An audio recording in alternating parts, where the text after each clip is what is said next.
Tudo bem? Serginho, Um beijo, tudo tudo bom? bem, querido? Tudo ótimo. Aqui, tudo bem? E aí, presidente? Bom, esse é o nosso cinegrafista aqui. Presidente, eu sou Mariana Schreiber, repórter da BBC News Brasil em Brasília. Queria começar falando sobre meio ambiente, já que é um tema que, enfim, muito importante no momento. O seu governo foi marcado por uma forte redução do desmatamento, embora tenha tido alguns momentos de alta, como no início do governo e no ano de 2008. Naquela ocasião, o senhor recebeu críticas e o senhor respondeu a essas críticas.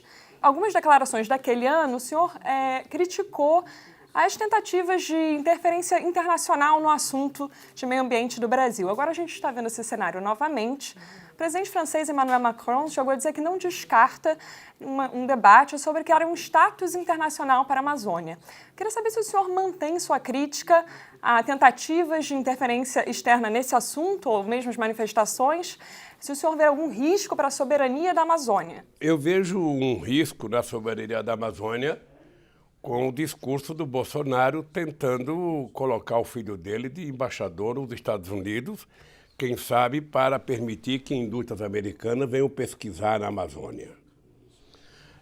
Veja, todos nós brasileiros temos que defender a Amazônia como um patrimônio brasileiro. Tá? A Amazônia faz parte do orgulho brasileiro. Agora, para ela fazer parte do orgulho brasileiro, nós temos que cuidar dela. Cuidar dela não significa transformá-la num santuário da humanidade. Significa criar condições para que os 20 milhões de homens e mulheres que moram lá tenham condições de trabalhar, de sobreviver, de ganhar sua vida, preservando o máximo possível o meio ambiente, levando para lá políticas de desenvolvimento que possam permitir cuidar da nossa floresta. Até porque a grande riqueza que nós temos lá, ainda quase que inexplorável, é a nossa biodiversidade. Mas o senhor vê algum problema nas declarações que têm sido dadas no momento de líderes externos, estrangeiros, sobre Veja, a Amazônia? Eu acho que os líderes... Ou é legítima essas Eu declarações? acho que os líderes externos têm que levar em conta o seguinte. Primeiro, é importante lembrar que o Fundo da Amazônia foi constituído no meu governo. Tá?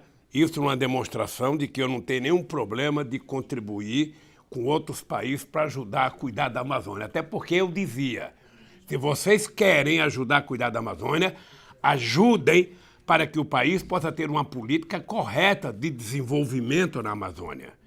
Porque você não vai conseguir cuidar da preservação com as pessoas passando fome, com as pessoas sem ter onde trabalhar, com as pessoas sem ter rodovia, sem ter espaço para transitar. Então, é preciso fazer as duas coisas. Eu mantenho as críticas que eu fazia à minha amiga Angela Merkel, ao meu amigo Sarkozy, ao meu amigo, aos ingleses. Por que eu mantenho?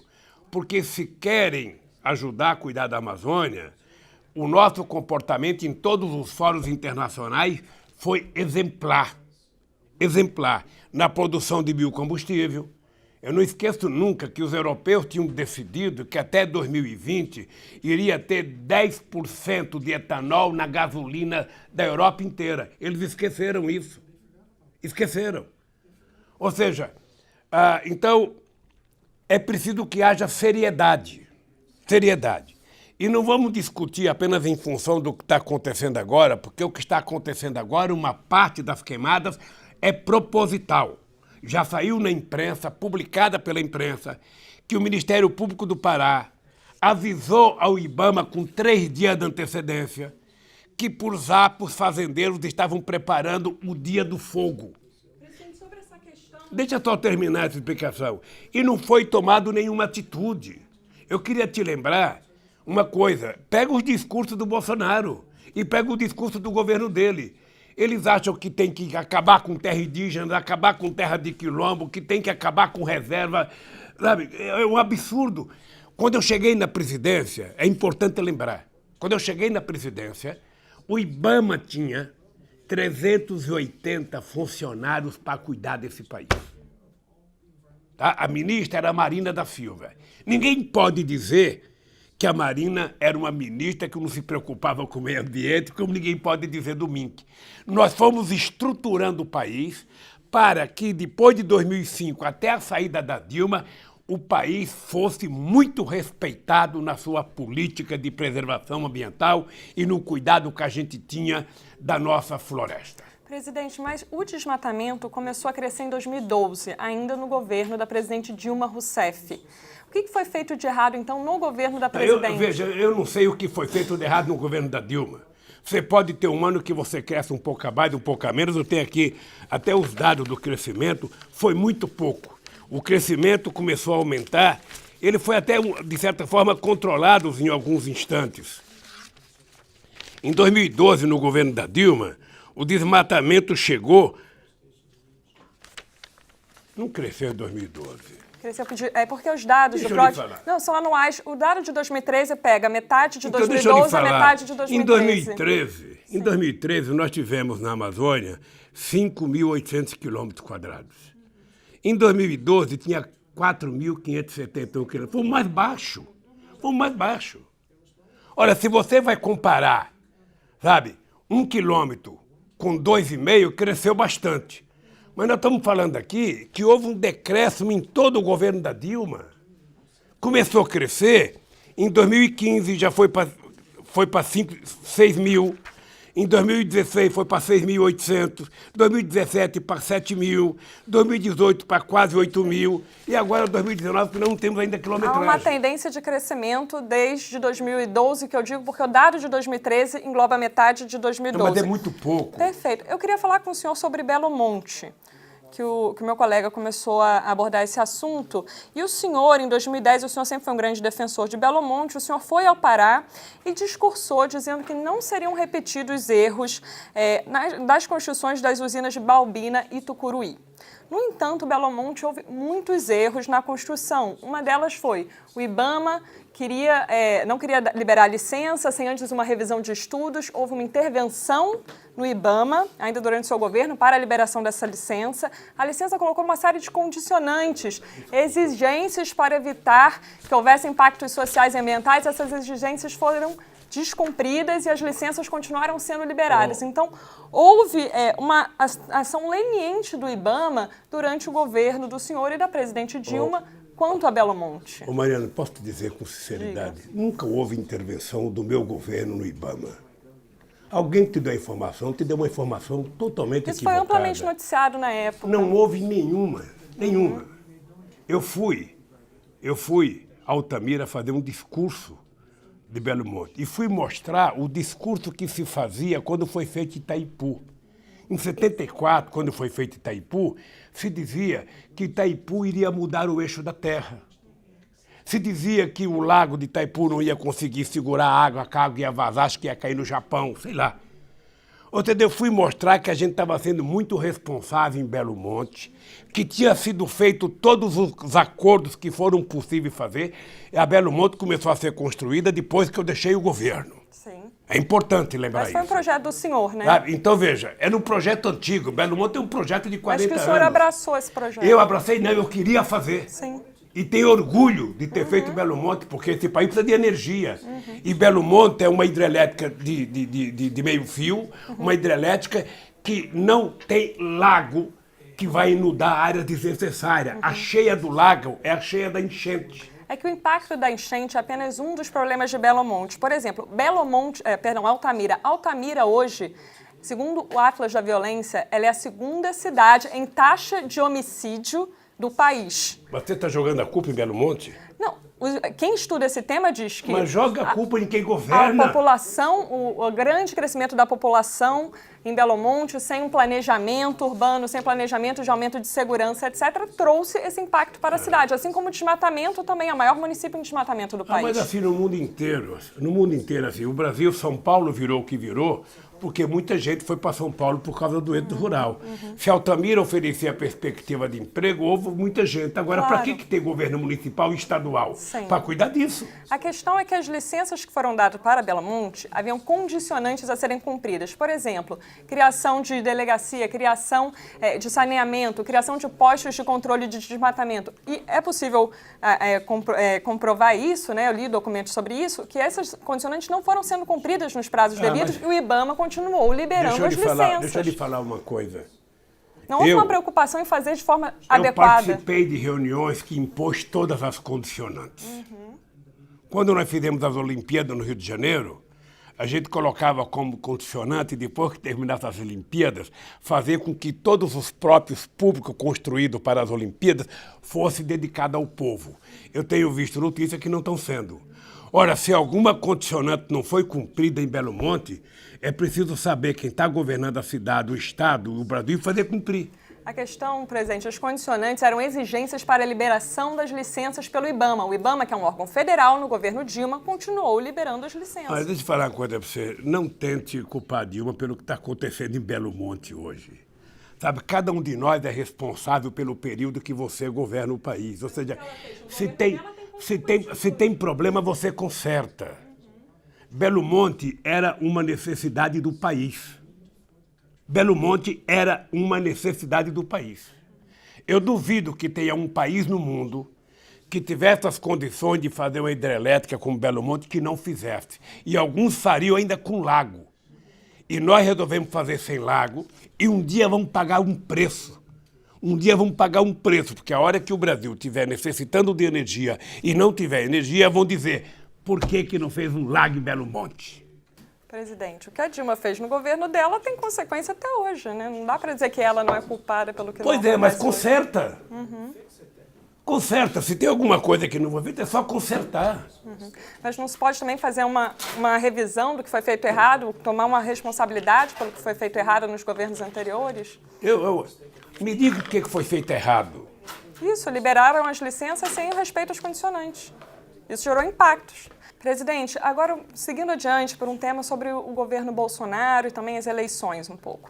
Queria primeiro que o senhor falasse o seguinte, o senhor sempre se disse orgulhoso por saber ler os desejos do povo. Na sua opinião, o que o povo quis dizer com a eleição de Bolsonaro? Olha, vamos ter claro uma coisa, porque eu acho que essa história está mal contada. Primeiro, o Bolsonaro foi eleito porque esse que vos fala foi impedido de ser candidato. Tá?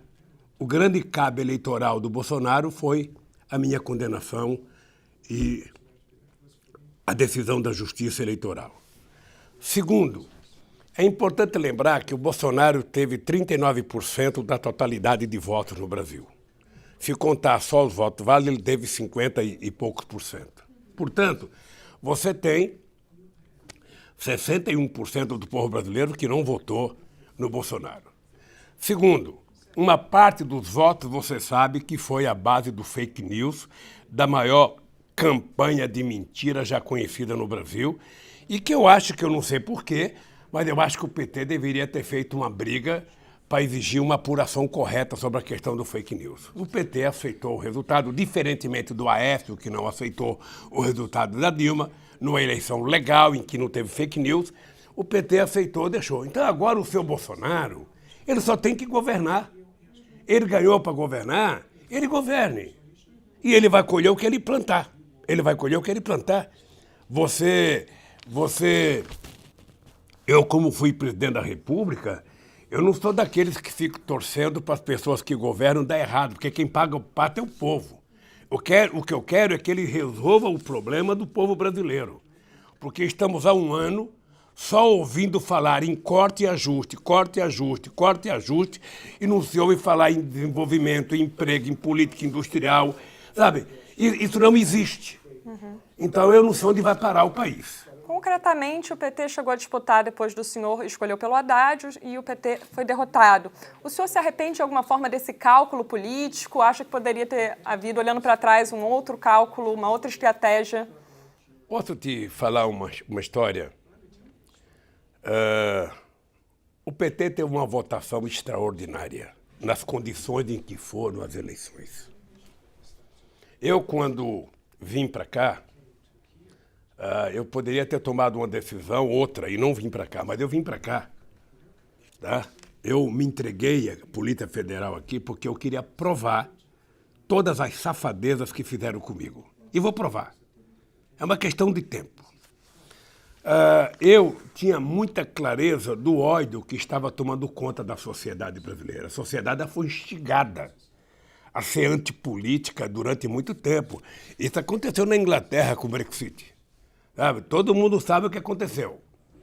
Então, o que eu acho? Eu acho que aconteceu, o PT não brigou, o Bolsonaro está eleito, ele agora governe. Governe e faça as coisas acontecer. O PT continua sendo o mais importante partido político da América Latina, o PT é o mais importante político do Brasil e o PT sabe que o povo trabalhador espera muito do PT. Então a gente não tem que ficar chorando porque perdeu, a gente tem que reconstruir a próxima vitória, sabe? E tentar tirar o ódio da cabeça das pessoas. Porque eu comparo o governo Bolsonaro a uma torcida organizada, ou seja, você tem um torcedor organizado que é flamenguista, é corintiano, que ele vai no estádio para torcer para o time. Mas a torcida organizada, fanática, ela não torce para o time, ela vai vaiar jogador, ela vai no centro de treinamento bater em jogador, bater em técnico. Essa é a turma do Bolsonaro. E que ele continua fazendo discurso para essa gente. Presidente, eu queria exatamente saber se o senhor também, às vezes, não opta por fazer um discurso muito voltado para a sua base mais fiel, né? E aí eu vou trazer uma questão que é a seguinte: o senhor, há poucos meses, disse que a facada da qual o então candidato foi vítima, né, que seria mentira, não seria verdade. Eu queria saber se o senhor genuinamente acredita que o então candidato Jair Bolsonaro não sofreu uma facada e no que o senhor baseia, que tipo de prova, indício de prova? Eu não disse que não tinha tomado, eu disse que não acreditava. Por que o senhor não Mas acredita? você garante a mim o direito da dúvida? A questão é que o senhor é uma liderança importantíssima. Veja, eu tenho suspeitas. Agora, se aconteceu, aconteceu. Presidente, assim como hoje o presidente Jair Bolsonaro diz que tem suspeitas que ONGs botam fogo na Amazônia, fala esse tipo de argumentação sem provas, o senhor acha que o senhor contribui para tornar o ambiente menos radical, menos tóxico de desinformação, ao propalar suspeitas sem indícios de provas? Deixa eu falar uma coisa para você. Eu falei com muita tranquilidade desde o dia que aconteceu aquilo, porque eu não vi sangue. O Bolsonaro deu uma entrevista assim que chegou no hospital, ele foi internado, já tinha um senador fazendo uma entrevista com ele. Isso foi depois. E eu te confesso que eu fiquei com muitas dúvidas. Mas se você tem certeza, eu sou até capaz de ter a sua palavra como veracidade. Presidente, não é questão da minha palavra, né? A gente teve um atendimento na Santa Casa de Juiz de Fora, uma internação no Albert Einstein, por exemplo. O senhor acha, se a sua suspeita se baseia, por exemplo, na possibilidade de que os médicos estão num conluio para fazer uma encenação fake? Você acredita que houve a facada? Acredito. Então acredite em você. Morreu o assunto. Não morreu o assunto pelo seguinte, presidente, o senhor é uma liderança muito importante, o que o senhor fala reverbera. O senhor é a maior liderança da esquerda no país. Quando o senhor diz que tem suspeitas sobre um ataque, o senhor não está justamente alimentando um radicalismo, um fake news? Mariana, eu tinha suspeita até você me dar certeza. Então você tem a certeza que você veio fazer a entrevista comigo e você me convenceu, sabe, dizendo, olha, eu sou prova de que ele tomou a facada. Eu não sou a prova, presidente. Então eu estou acreditando. Estou acreditando em você. Só trazendo a questão sobre o efeito da sua fala. Estou acreditando em você. Perfeito. Presidente, então eu queria Você pode passar para a história como uma jornalista que convenceu um presidente que ele estava errado. Não é a minha intenção aqui. Não é a minha intenção aqui. Presidente, hoje a esquerda tem muita dificuldade de fazer oposição e a pauta central é o Lula livre, é a luta pela sua liberdade. O senhor acha que é a melhor estratégia de oposição ter a centralidade da pauta Lula livre ou não deveria haver outras pautas centrais aí na disputa da oposição, hoje no debate político? O que você acha que a oposição deveria fazer, Mariana? Eu não sei, eu estou perguntando ao senhor. Então deixa eu falar. É porque você pergunta com uma condicionante. Você primeiro me coloca como uma pessoa que está atrapalhando a oposição fazer oposição. Veja, eu sou de um partido político. E esse partido político trabalha a questão do Lula livre. Obviamente que tem gente que acha que não deveria cuidar disso. O Lula já foi condenado, deixa o Lula preso e tal. E sabe por que o partido me defende? Porque o partido sabe que eu sou inocente. Porque o partido sabe que o Moro é mentiroso. O partido sabe que o Dallagnol é mentiroso. O partido sabe que o TRF4 me julgou sem ler o meu processo. O partido sabe que o Tribunal Superior de Justiça me julgou sem ter acesso ao inquérito. Ora, então o que eu quero é provar a minha inocência. E cabe ao meu partido, e não aos adversários, você não quer que o PSL faça campanha Lula livre, né? O PSL faz campanha Lula preso. É o meu partido que tem que fazer. Sabe? E isso não impede que o meu partido tenha apresentado um programa no Congresso Nacional discutindo política econômica, discutindo emprego, discutindo política tributária. Acabou de apresentar. Você deve ter acompanhado isso lá em Brasília. Que o meu partido é o partido que mais faz oposição e oposição coerente, que lutou contra a reforma da Previdência como ela está sendo feita, que lutou contra o desmonte da legislação trabalhista. O partido está fazendo oposição toda hora, 24 horas por dia. Mas não impede que o partido me defenda. Sim, justamente algumas pessoas na esquerda, não é questão de ser a minha opinião, Quais estou trazendo pessoas, justamente Mariana? outras lideranças na esquerda. Olha, mas é possível, veja, eu não sou obrigado a convencer as lideranças, Mariana, a ficar acreditando naquilo que o PT acredita. Cada liderança faça o que quiser. Você sabe quantos anos o Mandela ficou preso até as pessoas se convencerem que precisava soltar? 27 anos. Jesus Cristo carregou uma cruz, o povo gritando, sabe, na passagem dele, e ninguém defendeu ele. Eu tenho o PT que está me defendendo. Sim. Presidente, ainda sobre o seu partido, né, a gente está tendo agora a discussão sobre a sucessão da presidência do partido. Algumas pessoas dentro do PT já declararam isso publicamente, como o Kaká, que é o presidente no Rio, né, que consideram que talvez o melhor seria o Fernando Haddad assumir a presidência do partido. Seria um nome que, com um discurso mais moderado, que agregaria talvez mais forças, falaria para uma base para além da base mais fiel ao PT. E consideram que a Gleisi Hoffmann é o oposto disso. Por que a insistência no nome dela para que ela continue sendo a presidência em vez de uma renovação? Mariana, uma pergunta. Não penso que eu estou com algum problema, não. Mas por que você dá tanto valor a uma fala do Quaquaque, que é o Haddad, e nenhum valor à minha fala que quer a Gleisi? Não, eu estou justamente questionando o senhor Sabe por que quer continuar com a Gleisi. Deixa eu lhe falar uma coisa. Porque a Gleisi é a melhor pessoa nesse momento para ser a presidenta do PT. Porque ela é competente politicamente, porque ela é corajosa, porque ela defende o PT em qualquer situação e porque ela provou que foi uma extraordinária presidência. Eu não estou dizendo para você, eu disse para o Haddad, você não deve ser candidata a presidente do PT. Você virou uma personalidade pública nesse país, você se entrar na presidência do PT, você vai ficar com um carimbo na testa de PT e você não vai ter a amplitude que você pensa que vai ter. Quando eu, nas eleições de 89, virei muito grande, sabe o que eu fiz? Sabe o que eu fiz? Criei um instituto, saí do PT, para poder sair da presidência do PT, para poder ter relações com outras pessoas. Por isso é que eu acho que o Haddad não pode ser presidente do PT, porque o Haddad, ele teve uma representação maior do que o partido, ele precisa conversar com essa sociedade, além do PT que votou nele, e ele não pode estar com o carimbo do PT, ele tem que ser uma personalidade. É simplesmente por isso que eu pedi para o Haddad não ser presidente e pedi para o partido que a Gleisi Hoffmann é a pessoa que tem mais competência hoje para ser presidenta do partido. Presidente, só um comentário. A entrevista é justamente para trazer críticas para o senhor responder as críticas, não é para... O meu objetivo com as perguntas não é levantar a bola para o senhor cortar, é justamente... então, retomando... Fica o mesmo que eu disse por vivo, vou dizer para você. Sem censura, aqui, né? Você aqui não tem veto, pergunta o que você quiser. Exato. Obrigada, presidente. Presidente, então, voltando a essa questão, é que alguns críticos do senhor também dizem que o PT deixou de ter esferas democráticas, né? Então não faz eleição, por exemplo, tudo passa pelo senhor. O senhor decide. Fernando Haddad, você não vai ser candidato, a Gleisi vai ser a candidata. O senhor não fica como uma espécie de dono do PT que decide tudo sozinho, pela partida? Claro que o senhor tem muita visão política, mas não está muito centralizado na mão do senhor todas as decisões? Ô Mariana, de vez em quando você vai ter que conversar com algum amigo meu, porque você só conversa com alguns inimigos meus. Deixa eu te falar uma coisa. Eu faz muitos anos que não participo de reunião do PT, sabe? Mas desde que o PT nasceu, eu me considero petista como a unha com a carne. E eu tenho interesse pelas coisas do PT.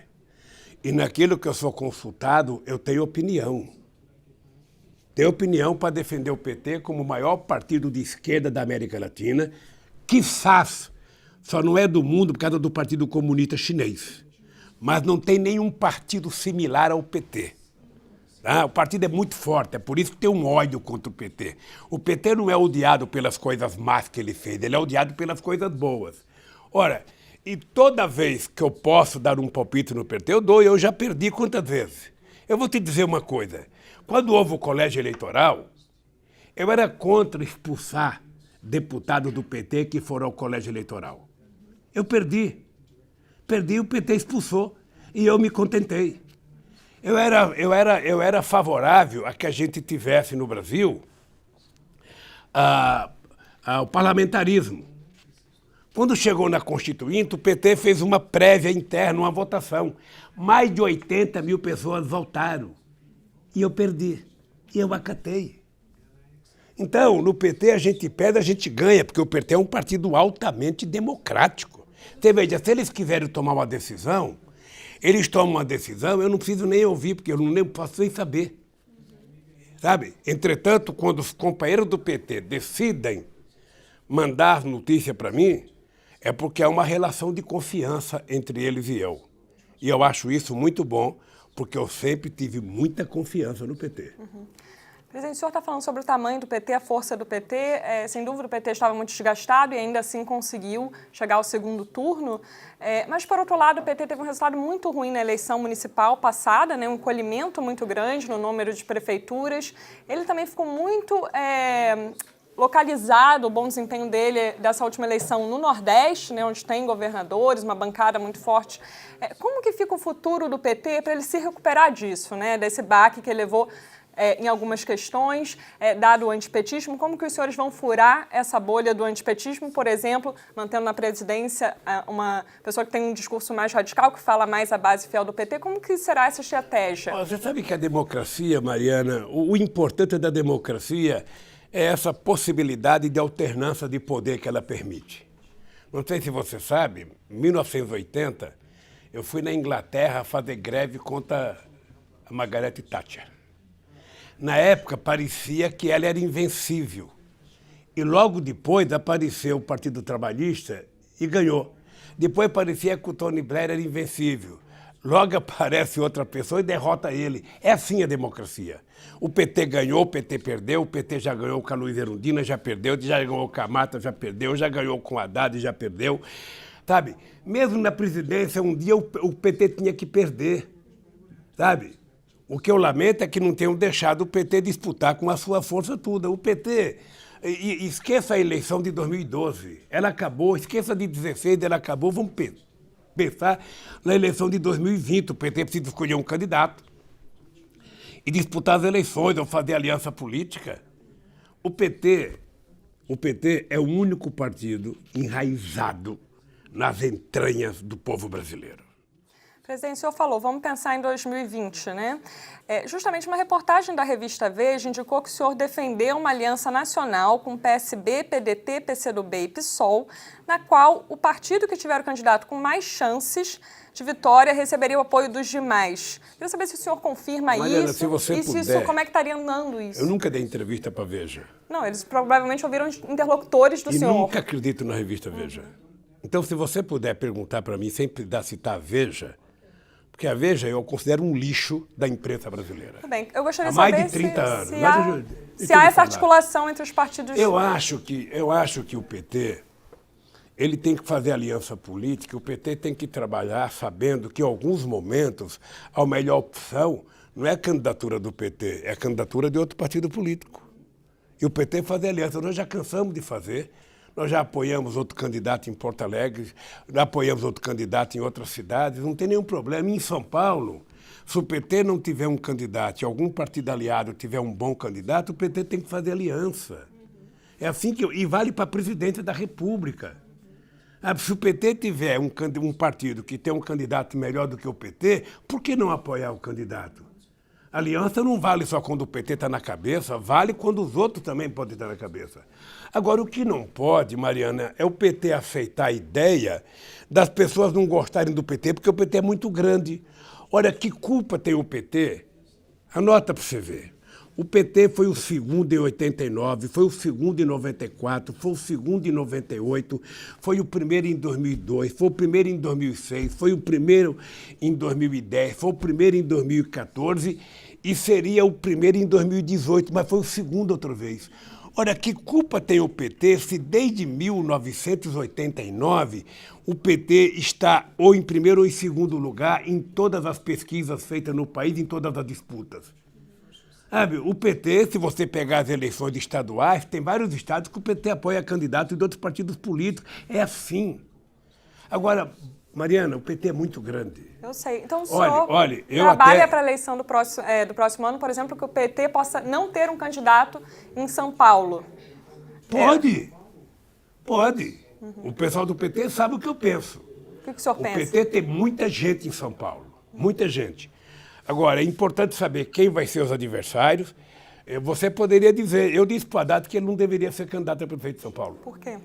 Porque eu acho que o Haddad, sabe, ele saiu muito grande do processo eleitoral.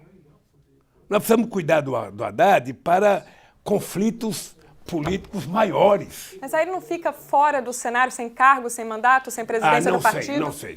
Veja, o fato de eu dizer que gostaria que ele não fosse não significa que eu disse para ele não ser, porque eu não vou participar da convenção. Mas eu acho que o Haddad e as pessoas do PT têm que medir qual é a chance que o PT tem de construir aliança, qual é a chance que o PT tem de sair sozinho. Não apenas em São Paulo, o PT tem que pensar São Paulo, tem que pensar no Rio de Janeiro, tem que pensar no Rio Grande do Sul, tem que pensar, sabe, em Minas Gerais, tem que pensar em Pernambuco, tem que pensar no Ceará, sabe? Nós temos que pensar no Brasil inteiro. E fazer aliança, para mim, não é uma questão de princípio, é uma questão de conveniência política momentânea. Presidente, mudando um pouco de assunto, voltando para a questão mais dos seus processos, né? O senhor já comentou aqui um pouco que houve essa notícia do Intercept, que procuradores falaram de forma desrespeitosa de momentos quando o senhor perdeu familiares.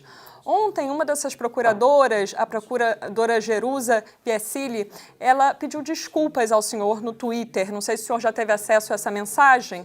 Ela disse, errei e minha consciência me leva a fazer o correto, pedir desculpas à pessoa diretamente afetada, o ex-presidente Lula. O senhor aceita essas desculpas? Como é que o senhor recebe esse pedido? Eu penso que ela deveria pedir desculpas ao povo brasileiro pelo mal que eles causaram aos milhões e milhões e milhões de trabalhadores que perderam o emprego. Eu acho que eu sou um homem muito maduro, eu não guardo mágoa. Sabe, o fato dela dizer que está arrependida é muito bom a pessoa se arrepender. Uma coisa que no Brasil as pessoas perderam. Sabe, no Brasil a palavra desculpa parece que tinha desaparecido do dicionário. As pessoas se arrependerem parece que tinha desaparecido. Então, quando as pessoas começam a se arrepender das bobagens que fizeram, é um bom sinal. Significa que a humanidade ainda tem chance de se recuperar. E eu acho que esse pessoal da Lava Jato, essa força-tarefa, eles foram mordidos pela mosca azul. A pior coisa do planeta Terra que foi feito foi o pacto feito pela Globo com a Lava Jato. Passem qualquer mentira. Não importa, passe mentira, passe verdade, que a gente vai transformar tudo em verdade. E a Globo é um dos meios de comunicação que disseminou o ódio nesse país desde 2013. Sabe? O ódio não é de graça, não. Então, o que eu fico pensando? Se essa pessoa pedir desculpa, eu espero que outras pessoas peçam desculpa. Eu espero que um dia o Moro fale assim, presidente Lula, mesmo que eu já tiver morrido, não tem problema, ele fala assim, eu quero pedir desculpa porque eu fui um canalha no voto que eu dei no processo dele. Eu não fui juiz. Sabe? O Delayol poderia dizer a mesma coisa. Presidente Lula, aquele PowerPoint que eu fiz, aquela melancia que eu apresentei na televisão, eu quero pedir desculpa, eu menti. Mas o senhor aceita o pedido da procuradora nesse caso específico? Ela não fez para mim, ela fez para o Twitter, sabe? Não fez para mim. Ela dirige ao senhor. Ela fez para mim, como ela acusou sem pedir, ela fez eu pedir desculpa sem consultar, é um problema dela, Okay. sabe? Presidente, o Supremo Tribunal Federal ainda vai decidir sobre a legalidade dos processos contra o senhor. A defesa aponta o que ela entende como uma série de ilegalidades no seu processo. Para além dessa discussão, eu queria trazer ao senhor alguns elementos concretos que indicam possíveis irregularidades, crimes ou desvios éticos que o senhor possa ter cometido para que o senhor possa responder. Me conte, porque eu não sei. Que bom que você tenha. No caso do sítio de Atibaia, né, o senhor reconheceu durante os depoimentos que o senhor frequentava o sítio, inclusive por um período o senhor era o principal usuário daquele sítio. E também ficou comprovado que houve obras custeadas por empreiteiras. Eu queria entender por que as empreiteiras pagaram essas obras. Você sabe que eu ocupei o Palácio do Planalto 8 anos. E nem por isso ele é meu. Eu ocupei o Torto 8 anos. Empreiteiras não pagaram obras no Torto. Fizeram. É de graça, sem o governo pagar? Se você for ver a reforma que houve no Palácio do Alvorada, a Abdib fez uma reforma para a União, sabe, que eu agradeci de coração, porque aquilo estava esquecido. Estava esquecido. Então, deixa eu lhe falar, eu não estou prestando depoimento, estou dando uma entrevista. O que eu deveria falar, eu já falei. Eu comecei dizendo que o sítio não era meu. E comecei dizendo que não era meu porque não era meu. Tá? O sítio tem dono. O dono tem pagamento. O dono pagou com cheque administrativo. Tudo isso está na mão dos procuradores. Os procuradores inventaram história, até descobrir, sabe, que teve reforma. Eu fui conhecer o sítio dia 15 de janeiro, foi a primeira vez que eu fui lá, que estava tudo pronto. Olha, se o sítio não é meu e fizeram reforma, quem fez a reforma e o dono do sítio é que tem que explicar, não sou eu que tenho que explicar. Eu não posso ser condenado porque foi feita uma reforma numa coisa que não era minha. Eu não posso condenar, sabe? Agora eles começaram mentindo, dizendo que o sítio era meu, depois que descobriram que não era meu, começaram a criar a questão da reforma e todo o objetivo deles, a obsessão deles aqui em Curitiba, era tentar envolver algo ligado à Petrobras para poder trazer o processo para cá, porque esse processo poderia ter sido julgado em São Paulo. Eles fizeram com o sítio a mesma canalhite que fizeram com o apartamento. Eu estou dizendo que o apartamento não é meu. Eu estou dizendo que não é meu. Eu não comprei o apartamento. Eles sabem que eu não comprei. Eles inventaram uma relação do Léo Pinheiro com a Petrobras para poder trazer o caso para cá. Presidente, no caso do sítio, só para diferenciar um pouco do exemplo que o senhor trouxe, ainda que tenha havido obras de empreiteiras sem pagamento nessas obras, ficaram como uma doação ao Estado brasileiro, né? No caso, seriam obras custeadas por empreiteiras que ficaram como doação para um sítio que o ex-presidente da República, Lula, frequentava constantemente. Há uma diferença. Olha, eu quando for na sua casa e tiver uma obra, não pense que eu vou lhe perguntar quem fez a reforma. Eu não sou ex-presidente da República. Nem vou abrir sua geladeira. Tá? E pelo fato de eu ser ex-presidente da República, é que eles deveriam ter pensado diferente. Eu não era mais homem público, não tinha mais cargo. Então, eu vou ser ex-presidente da República a vida inteira. Então, se eles querem me condenar por isso, eles que digam que é isso.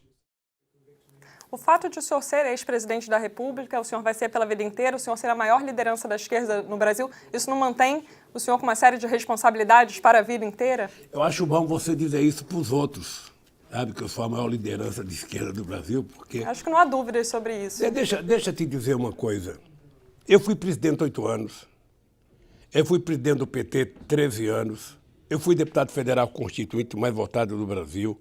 Eu fui o presidente do sindicato mais importante do Brasil. E eu duvido que em algum momento da minha história política alguém tenha encontrado um crime que eu tenha cometido. Então agora, a minha situação é a seguinte.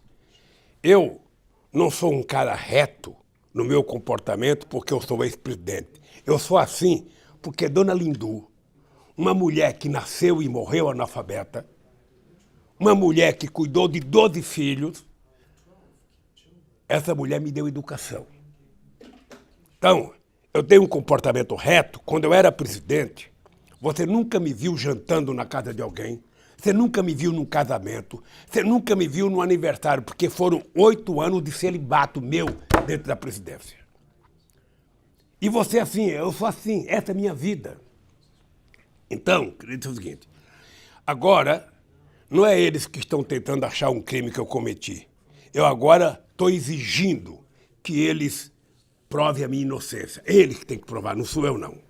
Presidente, ontem o Supremo Tribunal Federal também tomou uma decisão que é importante, né? Ele anulou a condenação do Bendini. Considerou que houve irregularidades, exatamente ilegalidade aí no processo do Bendini, ex-presidente do Banco do Brasil. O senhor se sente com essa notícia mais esperançoso em relação aos seus recursos que estão no Supremo Tribunal Federal? Mariana, eu não vou ficar analisando o comportamento da Suprema Corte. A única coisa que eu peço é o seguinte: eu tenho um processo. Tenho vários processos. O que eu quero é que as pessoas têm que condenar um ser humano com base nas provas. Se você não tiver prova, o ser humano é inocente. Ou seja, eu tenho dito e tenho provado a minha inocência desde o primeiro processo. Eu acho que a Suprema Corte precisa dar um freio de arrumação na casa. Porque houve um momento em que o Moro e o Dallagnol e mais a equipe da Força Tarefa, sabe, pensavam que era dono do Brasil. Eles ameaçaram a Suprema Corte, eles ameaçaram o nosso ministro da Suprema Corte que morreu, eles ameaçaram o Fachin, eles ameaçaram a Câmara, eles ameaçaram o Senado, eles ameaçaram a presidência, qualquer coisa eles ameaçavam fazer greve de fome, sabe? Eles se acharam dono do mundo. O que eu acho que a Suprema Corte tem que fazer? Ela tem que se debruçar sobre o processo, tudo que foi certo, sabe? Tudo que foi julgado corretamente, que houve investigação, que houve apuração e que provou que cometeu o crime, tem que condenar. Agora, tudo aquilo que a Suprema Corte analisar e descobrir que houve falha, que a pessoa é inocente, que a pessoa foi acusada equivocadamente, tem que absolver. O senhor não acha que deve ser anulada toda a Operação Lava Jato? Não, eu acho que a Operação Lava Jato ela tem coisas que foram verdade. Tem pessoa que confessou. Ó, se o cara confessou que roubou, o cara é ladrão. E é só pegar os delatores, porque ficou fácil roubar no Brasil. O cara rouba, vem aqui, delata que roubou, fica com metade e está livre. Só falta começar a colocar pulseira de ouro no pé das pessoas. A pessoa colocar no testamento a pulseira de ouro. Não, eu acho que tem que ter seriedade. Se o cidadão Luiz Inácio Lula da Silva cometeu um delito e tem prova que ele cometeu um delito, não adianta o seu Lula falar grosso. Ele tem que ser condenado e tem que ser punido como qualquer cidadão. Assim reza a nossa Constituição. Mas se esse Luiz Inácio Lula da Silva, depois de todas as provas, sabe, foi inocente, humildemente, tem que ser inocentado. E é isso que eu espero deles. Presidente, faltam 10 minutos, tem mais 2 temas que eu gostaria de abordar com o senhor. Economia. O senhor e lideranças do PT... Esse era um tema mais importante, eu achei que você ia falar mais de economia. Constantemente, os senhores chamam a atenção para o sofrimento dos brasileiros com a alta do desemprego. No entanto, o desemprego, a maior período de alta, de disparada do desemprego, eu estou aqui com as taxas do IBGE, foram 2015 e 2016, períodos em que a maioria era o governo Dilma Rousseff. Daí é que houve a disparada do desemprego, foram os anos também de maior queda do PIB. Então, como que os senhores não se responsabilizam pelo cenário atual? Mariana, presta atenção. Dezembro de 2014, presidenta Dilma Rousseff. O Brasil tinha o menor índice de desemprego da história desse país. O Brasil parecia a Dinamarca, parecia a Noruega, a Finlândia, de tão pouco que era o desemprego nesse país. Tá? Teve as eleições. A Dilma tinha cometido, na minha opinião, um equívoco. Entre 2011 e 2015, o companheiro Guido Mantega fez uma desoneração de 540 bilhões de reais. Nenhum empresário veio a público dizer isso. Mas o governo fez uma desoneração de 540 bilhões para quê? Para que as indústrias continuassem gerando emprego e para que a Dilma continuasse podendo cumprir os compromissos da política social. Tá? Então, dezembro de 2014. Olha o que aconteceu depois. Na hora que você percebe que tem que fazer um ajuste, a Dilma percebeu. Ela mandou uma medida provisória para acabar com a desoneração, o Congresso não aceitou. O Congresso elegeu no começo de 2015, quem? Eduardo Cunha para presidente da Câmara. Faça um paralelo. Fernando Henrique Cardoso e Dilma. Tá? Quando o Fernando Henrique Cardoso quebrou o Brasil 2 vezes, em 2009, ele mandou uma reforma. Ele tinha na presidência da Câmara o Temer, que resolveu aprovar as reformas imediatamente. E o Brasil começou a sair da crise. A Dilma teve de presente o Eduardo Cunha como presidente, que cada coisa que a Dilma mandava, ele triplicava. A Dilma mandava desonerar esse copo, ele desonerava tudo. Até comunicação, até a Globo foi desonerada de alguma coisa. Então, na verdade, era uma agenda bomba todo dia contra a companheira Dilma, que não conseguiu implementar nenhuma mudança que ela queria fazer. Tá? Agora, mas deixa eu só terminar, Maria. Sabe? Ora, se tinha desemprego em 2015, a Dilma sabia e ela começou a tentar propor reforma. Nenhuma reforma foi votada e de lá para cá derrubaram ela com base numa mentira e só piorou. Eu, quando entrei no governo em 2002, a inflação estava quase 12%, tinha desemprego, pacas, o Brasil devia 30 bilhões à FMI. Eu não fiquei culpando o Fernando Henrique Cardoso, não. O senhor sempre falou em herança maldita do Fernando Henrique Cardoso. Eu disse a herança maldita e fui trabalhar. E quando saí da presidência da República, o Brasil tinha gerado 22 milhões de empregos, nós tínhamos 378 bilhões de dólares de reserva e o Brasil era o país de maior credibilidade internacional. Presidente, eu queria fazer 2 comentários sobre o que... Então, deixa eu lhe falar. Então é o seguinte, quando o cidadão ganha, sabe, nós já temos 4 anos que caçaram a Dilma. Já era para ter consertado esse país. Presidente, o senhor falou aqui em entrevista, não sei se foi a 247, o senhor falou sobre como foi a eleição do Cunha, né? Então, que o senhor considerava que deveria ter sido o PT tentado achar uma outra alternativa dentro do PMDB, fazer a disputa interna e tentar derrotar a candidatura do Eduardo Cunha para a presidência da Câmara. O PT decidiu lançar um candidato e perdeu. Por exemplo, houve então uma decisão errada política, que o senhor reconheceu, que levou a esse problema do Eduardo Cunha na presidência, boicotando o governo da presidente Dilma, segundo a versão do PT. Bom, não há erros do PT que também contribuíram para tudo isso?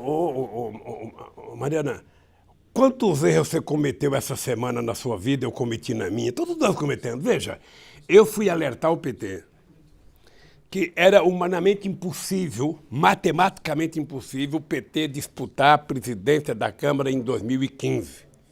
Fui numa reunião com vários deputados do PT. Coloquei os meus argumentos. Se vocês quiserem derrotar o Cunha, a única chance de vocês é pegar alguém de dentro do PMDB e lançar como candidato para derrotar o Cunha. No PT tinha companheiro que achava que não, que achava que nós vamos ganhar. E eu tinha noção de que havia já um antipetismo dentro da Câmara e que era impossível o PT ganhar. E o que aconteceu? Deu o que eu pensei que ia dar. Agora também não vou ficar dizendo, tá vendo? Estava certo, tá vendo? Estava certo. Não, perdeu. Paciente. Agora, mesmo sendo Cunha, o presidente da República, ele precisa se relacionar com um outro poder. Eu estava no Suriname quando o PT perdeu a presidência da Câmara para aquele companheiro de Pernambuco. Severino. O nosso candidato era o Grijaldi, o Virgílio disputou com o Grijaldi. O Grijaldi ganhou no primeiro turno com não sei quantos votos e imaginava que ia dobrar no segundo turno. No segundo turno, nem os votos do Virgílio votaram no companheiro Grijaldi. Ele perdeu para o Severino. Eu estava lá, levantei de manhã na porta, tinha um bilhete assim na porta do meu quarto. Presidente, o Severino ganhou as eleições.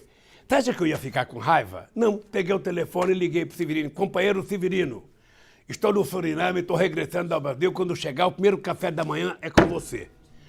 Olha, se o Eduardo Cunha ganhou as eleições, o PT deveria ter estabelecido com ele uma relação sabendo que ele é um outro poder. A gente não pode fazer do nosso comportamento na política apenas uma questão de princípio. E a Dilma, não era a Dilma que tinha só que fazer, ela tinha coordenação política, ela tinha Casa Civil. Ora, então, se nós erramos nesse trato, nós pagamos o preço. Mas paciência. Mas não vou dizer que nós perdemos pelo nosso erro. Presidente, última pergunta, falta poucos minutos para terminar e eu queria falar de Venezuela com o senhor. Pede uma concessão para ele de 1 minuto, O senhor falou... O papo tá bom, né? Ô, presidente, o senhor falou recentemente também, em uma das suas entrevistas, que o senhor... eu vou ler o que o senhor falou. Não é que eu ache que o Maduro está fazendo a coisa certa. O povo da Venezuela é quem tem que tomar conta do Maduro. No entanto, nós temos uma situação que a população da Venezuela parece estar em frangalhos, passando fome, fugindo do país aos milhões. Como que esse povo vai conseguir fazer sozinho isso? E se o senhor, mais uma vez, como uma liderança de esquerda importante, se o senhor e outras lideranças desse campo não deveriam também pressionar para que haja uma eleição, enfim, chancelada por instituições multilaterais, para que possa, de fato, haver uma evolução da situação na Venezuela? Você é muito nova, um dia você pode virar presidenta também. Então eu vou te dizer como é que tem que se comportar um presidente. Eu, em janeiro de 2003, eu fui à posse do presidente do Equador. Na época era um coronel do exército chamado Guterres. E nessa reunião o Chávez estava num conflito com os Estados Unidos. Eu chamei o Chávez para uma reunião e propus ao Chávez construir uma coisa chamada Grupos de Amigos da Venezuela. Tentar criar um grupo de pessoas que pudessem conversar e tentar, sabe, encontrar uma solução com a oposição. E eu sugeri ao Chávez que entrasse os Estados Unidos e a Espanha. A Espanha, primeiro porque o Aznar tinha sido presidente da Espanha, que tinha reconhecido o golpista da Venezuela. E o Bush, porque o Aznar era inimigo do... O Chávez falava para todo mundo que era o Bush que tinha dado o golpe na Venezuela. O Fidel Castro ficou muito nervoso e achou que nós estávamos entregando a Venezuela para os Estados Unidos. Eu tive uma reunião com o Fidel Castro e notei que só era possível haver um acordo se tivesse na mesa de negociação as pessoas que o Chávez não gostasse, mas que a oposição gostasse. Por isso os Estados Unidos e por isso a Espanha. O dado concreto é que nós fizemos um belo acordo. Os americanos colocaram o Colin Powell para participar das negociações. O Celso Amorim participou do lado brasileiro e o dado concreto é que nós fizemos uma paz tranquila na Bolívia, na Venezuela. O senhor concorda, então, que tem que ter a participação de atores externos, que não é só o povo venezuelano que vai conseguir resolver? Esse é o papel. Sabe o que eu fico às vezes chateado, Mariana? Porque uma pessoa culta como você vem aqui, é capaz de ver todos os erros do Maduro e não fala nada do embargo americano. O embargo americano chama-se genocídio. Porque quando um país ganha uma batalha numa guerra, ele matou soldado. Mas quando você faz o embargo num país como os americanos estão fazendo em Cuba há 60 anos e estão fazendo agora, fizeram no Irã, você está matando crianças, mulheres e velhos. É preciso que os americanos parem com essa história de embargo e de ameaçar o mundo inteiro. E eu acho que quem tem que resolver o problema da Venezuela é o povo da Venezuela numa eleição. Agora, não dá para a estupidez de apoiar um tal de Guaidó. Por Deus do céu, se essa moda pega, ninguém vai respeitar mais eleições em lugar nenhum. Imagina os Estados Unidos apoiando um cara, Roberto De Niro, sabe? O candidato, como é que chamava? O Plene... Indicar como o Guaidó foi indicado. Ele foi indicado como um candidato que o mundo achou que deveria ser candidato porque ele não disputou as eleições. Ele é o presidente da Assembleia.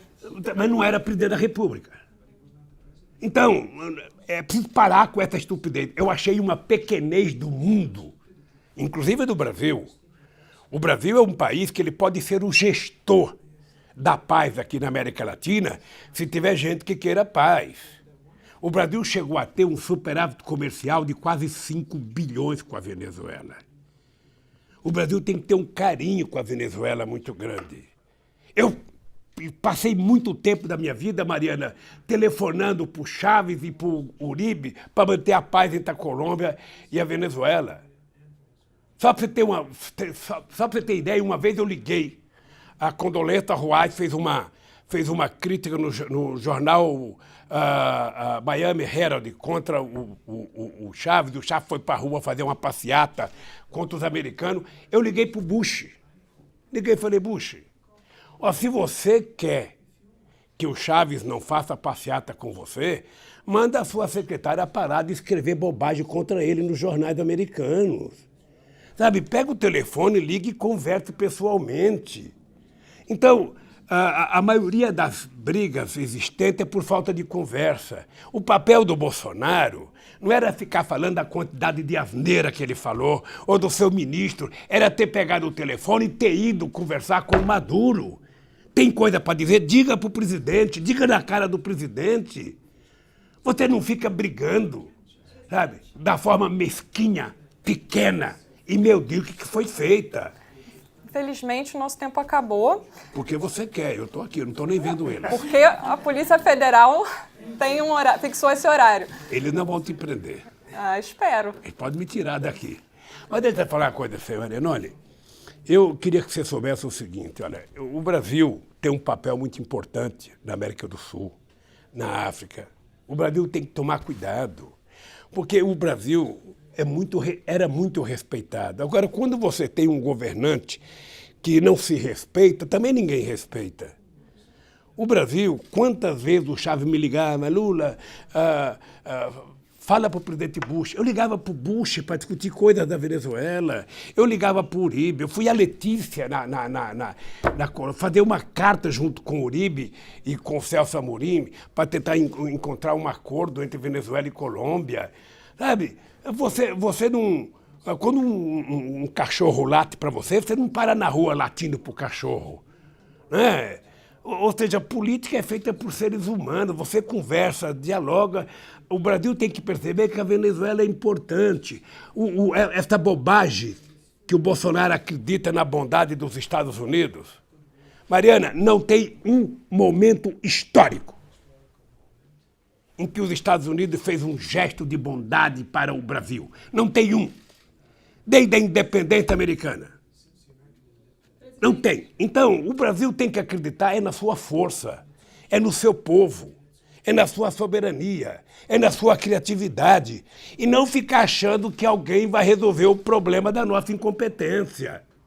E eu acho que o Bolsonaro tem que parar de falar bobagem e começar a governar esse país. Presidente, muito obrigada por ter recebido a BBC para essa conversa. Enfim, espero que a gente tenha outras oportunidades no futuro de fazer novas entrevistas com o senhor. Olha, eu estou sempre à disposição. Tá? Estou sempre à disposição. Espero que você tenha feito todas as perguntas que você queria fazer. Sabe? E desculpa se não lhe respondi de agrado todas as perguntas. Não é maldade, não. Talvez seja limitação.